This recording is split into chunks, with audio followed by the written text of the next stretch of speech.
time for part 2.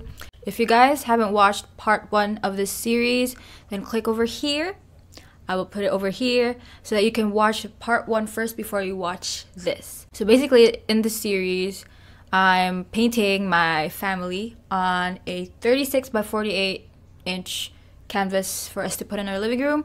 But through this process, I also want to, for the new artists, I wanted to share what I do, the steps I take when I draw faces and do the background and underpaint and all that stuff, so that you can also find value in what I talk about during this. It's not just like a speed painting. I talk about my process. So now that it's part 2, we're working on my dad's, my sister's, and my mom's face. Hopefully, I'll finish it on the last part, which is part 3, which is for next week. I'll finally be done. But yeah, so if you guys haven't yet, please like, subscribe to this channel, and turn on the notification bell so that you don't miss part 3. Part 3 is like the reveal, the end. Finally, you'll get to see the finished product. So make sure you don't miss that. And with that being said, let's get on with the video.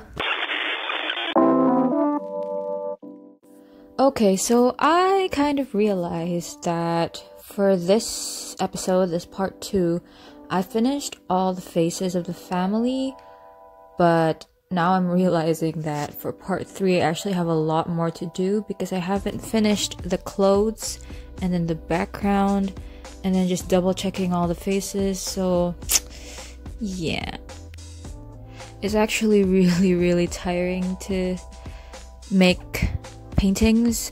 I was actually sitting on the floor. If you guys didn't know, I was actually sitting on the floor for this painting, this particular painting, because it's a big one, and if I'm working on a big painting, I prefer to just be on the ground where I'm like kind of the same level as the canvas for some reason. So now like my back's hurting, but you know what, whatever. Anyway, so now I'm painting my dad. Well, almost done. My dad's face is actually one of the easier faces to draw for some reason. I think it's because of his distinct features. When you're painting a person, you look for the distinct features that make them who they are. For example, my dad's glasses, yes, glasses, but like also his chinky eyes.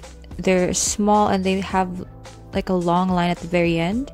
And also his like the thing on his nose, what do you call it, the mole on his nose. And yeah, for some reason it's just really easy to recognize him and then paint him.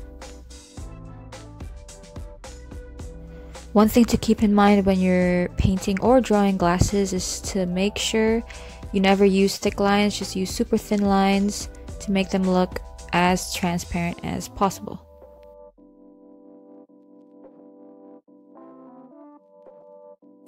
Now, by the way, later on I have to look at each of the faces and double check and just like quality control all that to make sure that everyone actually looks exactly how they should look.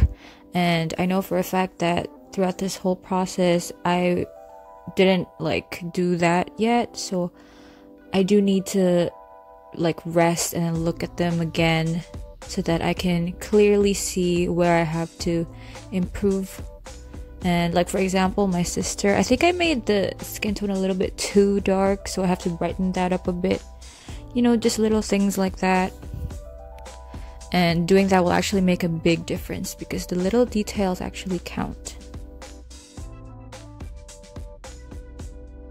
If you can see, there's like shading on her neck and like her collarbone area. That area is actually really important because our bodies aren't just like flat and with no definition to it. You have to shade in the collarbones, the little thing on the neck, all that to make it look as realistic as possible.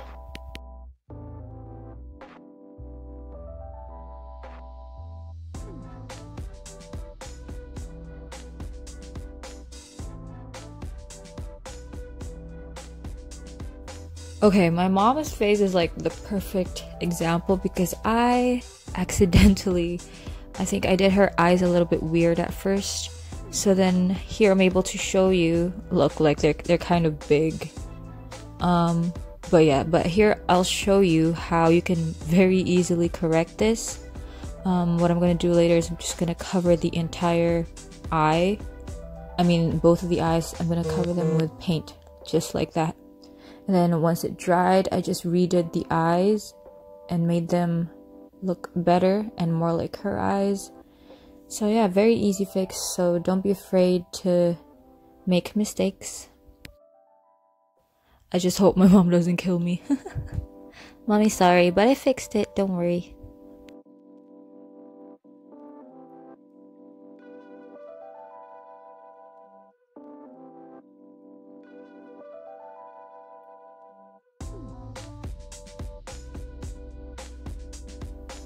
One thing you should never forget when you're painting anything, but like mostly faces, never forget to do the highlight points. What I mean by that is you have to use white paint and like whiten the inner corner of the eyes, the tip of the nose, all the parts that the light hits, because it gives more of like a definition, like a shape. It makes it pop out. And that's very important. Don't be afraid to use just legit white paint and have more of the contrast.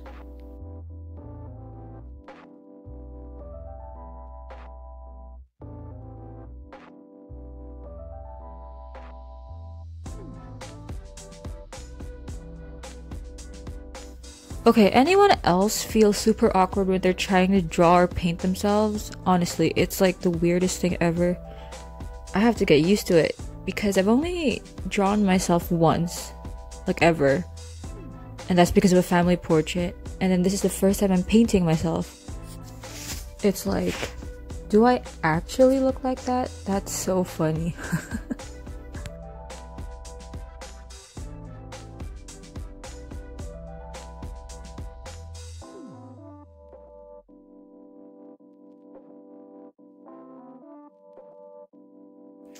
I think by now y'all kind of grasped like how I would do my portraits, the steps that I take.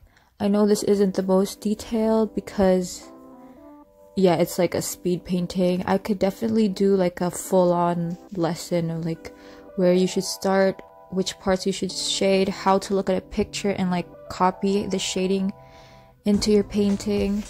So yeah, I hope to be able to do that in the future as well.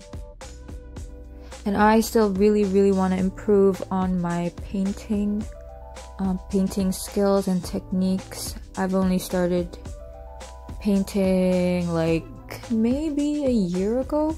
I'm not sure, because I usually was just drawing with like graphite and charcoal, but then I transitioned to painting.